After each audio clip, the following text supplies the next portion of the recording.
Hi guys, this is Jack from Jack Door Locksmiths, and today we're going to be taking a look at Euro profile cylinders. We're going to start from one that's not rated, go to a 1-star, to a 3-star, and show you the differences, the strengths, the weaknesses, and then we're going to show you what we use as standard. So let's take a look at our first cylinder. And here it is. In this video we're not focusing on the locks themselves, we're focusing more on the ratings and what these locks tend to have. Not all locks have them, but the majority of what I'm going to explain to you, that rating lock will have. Some have a bit more than I'm going to mention here, and some have a bit less. So we'll just jump straight into the first cylinder. Now this is an unrated cylinder, there's no marks on either side. Bog standard cylinder like this normally has 5 pins. This one's actually got 6. That's mainly all it's got.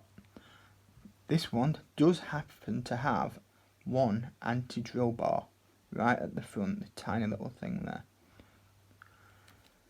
And that's practically it. You get these anywhere from B&Q, places like that. So let's take a look at the 1-star. And here is our 1-star cylinder.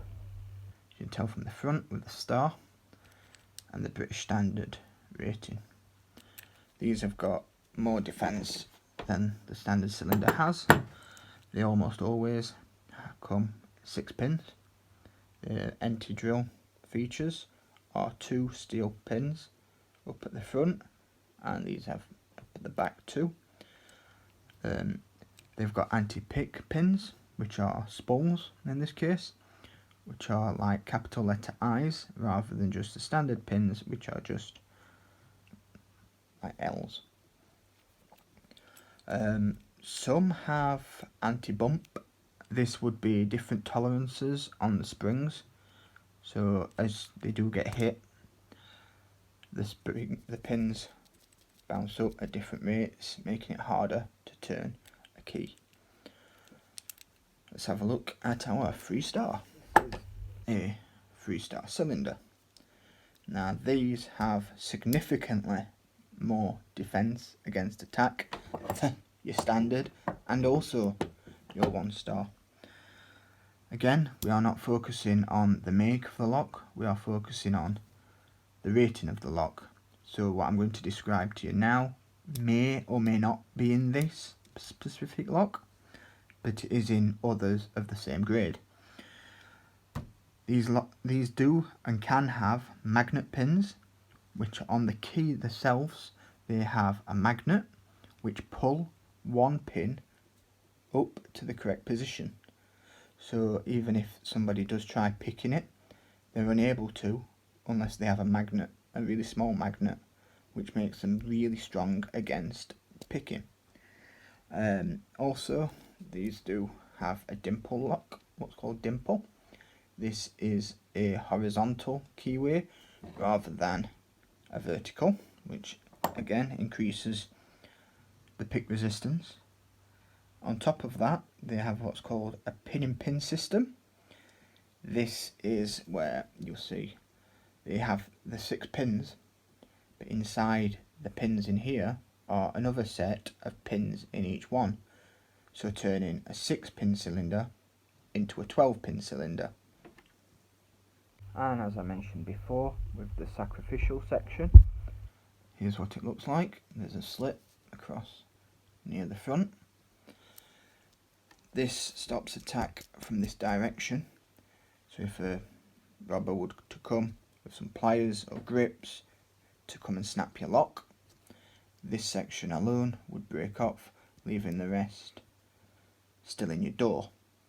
Now this is also what's called a handed lock. As you can see, the INT, which is internal, and the EXT, which is external or front towards enemy.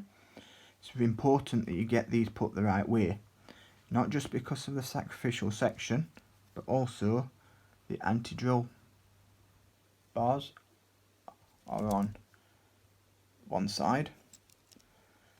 These also come with a lockdown mode, so when they do feel an attack from this side, the pin will fire into here, stopping the cam from engaging from this side. But you can still move the cam from the outside if you have to get out of the house. Adding to this too is some have what is called trap pins.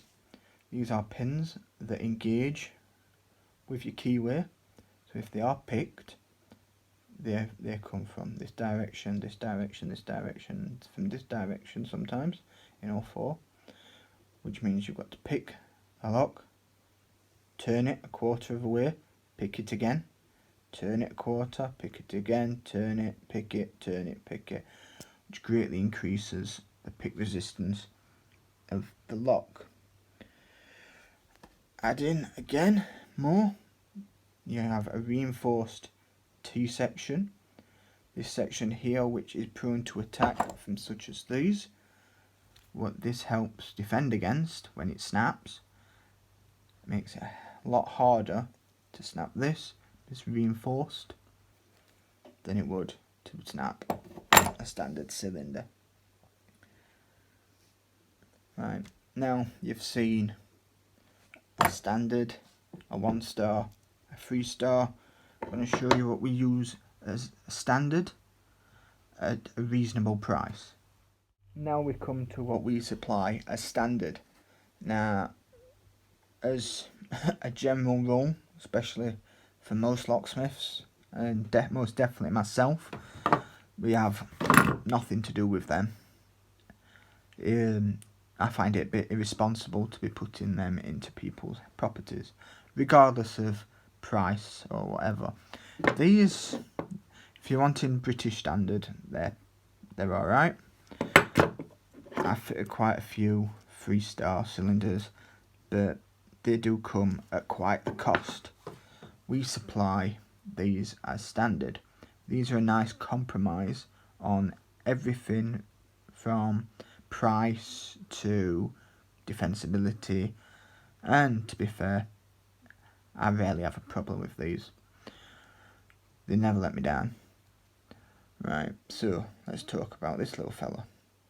Now, as you can see here, it's not handed, which, unlike the 3-star cylinder, it doesn't matter which way you put this in, because it's got a sacrificial section on both sides, turning it over.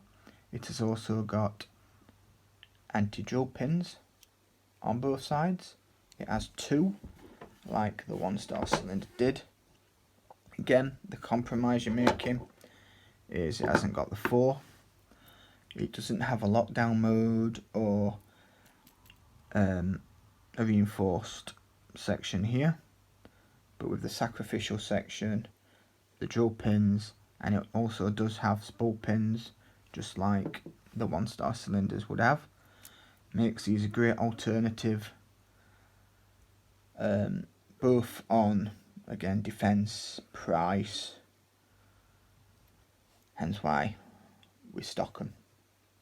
Right, I hope you enjoyed the video. I hope it give you some insight into my thinking and why we stock the locks we stock. Okie dokie. See you next time.